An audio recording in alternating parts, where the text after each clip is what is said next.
Vamos con otro tema del día aquí en Noticias 24. El Senado finalmente despachó a ley el reajuste salarial del sector público.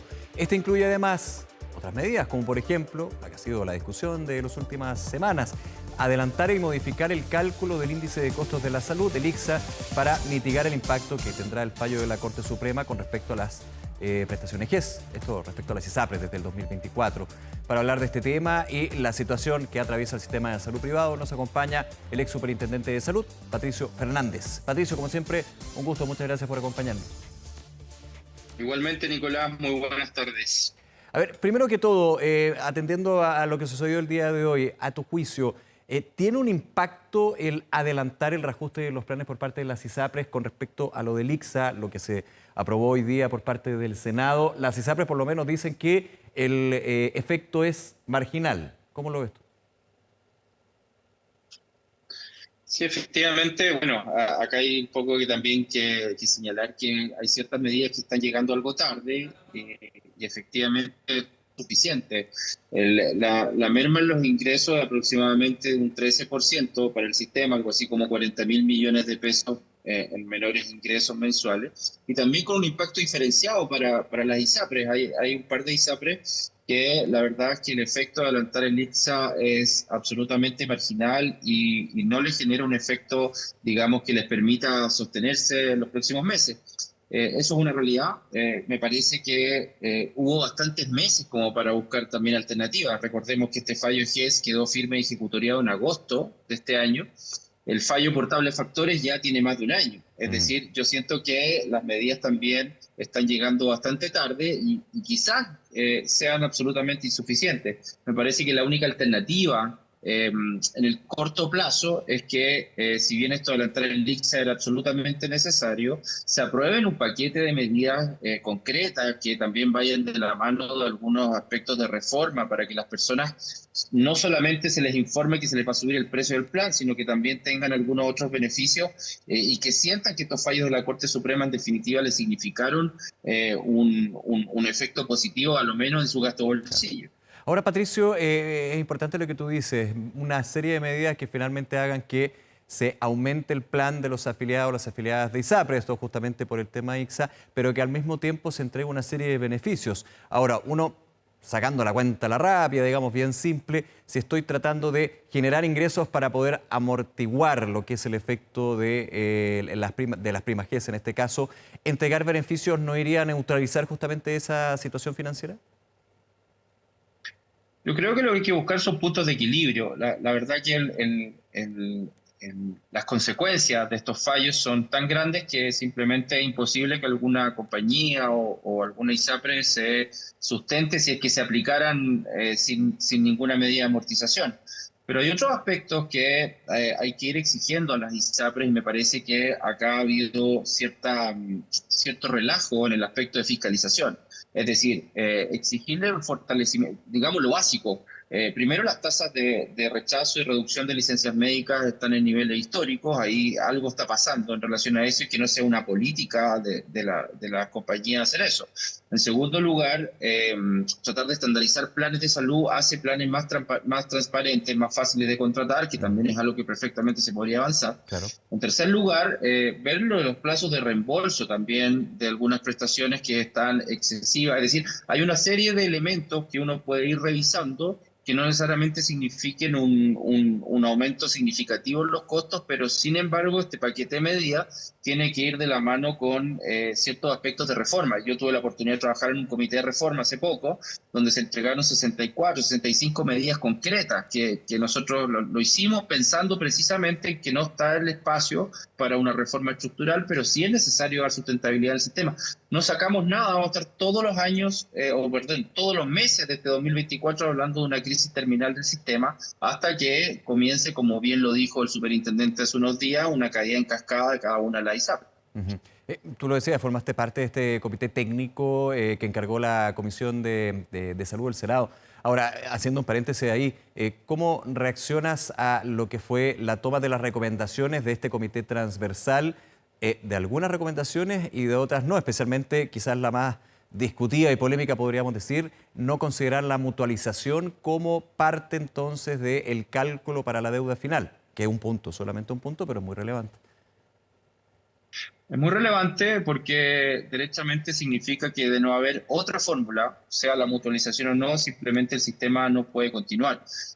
Yo siento que acá un poco cuesta o le ha costado al mundo político o al propio gobierno y quizás a las personas que nos están viendo de verdad creer que este sistema puede caer o que alguna ISAPRE puede caer, porque Claro. la verdad que si yo también lo veo de afuera digo, no, en realidad ellos vienen diciendo hace mucho Hace tiempo que están tiempo. en una situación de riesgo terminal y Ahora, finalmente no el ocurre. mismo superintendente de Salud, Víctor Torres, y el ministro Marcel en comisión apuntaban a la caída de una primera ISAPRE en febrero. Luego entró en detalle de su explicación y hablaba de insolvencia. La insolvencia no es sinónimo de quiebra, es una situación que se puede mantener y se puede revertir, pero evidentemente es el primer paso y el primer gran paso ya concreto. O sea, sí, ese es un tema importante, es decir, que el regulador lo haya Es señalado que ya no eso es es lo potente, esa es simplemente la un aviso clave. en la industria. Claro, claro, y además que después la explicación, digamos, da un poco lo mismo, porque no hay muchos recuerdos de ISAPRES que han incurrido en una situación de incumplimiento de indicadores sin terminar en una cancelación de registro, digamos. Entonces, ese paso previo, revertirlo, las condiciones que están hoy es prácticamente imposible. Es decir, del momento en que hablemos de incumplimiento de indicadores, nos vamos a tener que preparar Ujú. para ya la liquidación de esa ISAPRE y probablemente la siguiente. Y lo preocupante acá no son las ISAPRES, son Sí, también, y perdona, yo también vamos a ir al ¿Mm? punto de fondo, pero también recordando un ejemplo por un tema ya distinto a lo que estamos comentando, pero dentro de la industria de ISAPRE, cuando no se cumplieron con los requisitos y el colchón, digamos, por parte de un ISAPRE. ISAPRE Más Vía, luego es adquirida por otro controlador, termina siendo Nueva Más Vía, pero justamente se estuvo en insolvencia y terminó cayendo. Sí, y esto es un efecto sistémico, digamos. Sí. No es una, uno podría incluso analizar aisladamente la situación de esa ISAPRE, incluso analizarlo desde el punto de vista de algo fraudulento, de un análisis penal también y todo, pero acá es producto de una decisión sistémica adoptada por un tribunal con fallos que no se pueden dejar de cumplir Claro. y que por otro lado tenemos un gobierno que no ha podido en este caso liderar con medidas concretas para salir de la crisis. Ujú. Entonces, la situación es realmente grave. Yo digo que lo hayan reconocido también es así. Y miremos las señales que vimos hoy y que vimos ayer. Es decir, estamos viendo prestadores importantes, digamos, que están diciendo en la ISAPRE, saben que vamos a tener que revisar los convenios porque la capacidad de pago está absolutamente en duda. Hoy día el Cruz Blanca saca un comunicado bastante potente en ese sentido. Por lo tanto, acá la cuestión es bastante seria y compleja. Yo lamento, la verdad, la situación de las personas que están hoy día viendo probablemente cómo sus coberturas, sus tratamientos de alto costo que están en curso están en riesgo. No hay, y hay que ser bien sincero acá, no hay un plan concreto de parte del gobierno para asumir ese tipo de consecuencias. Ujú.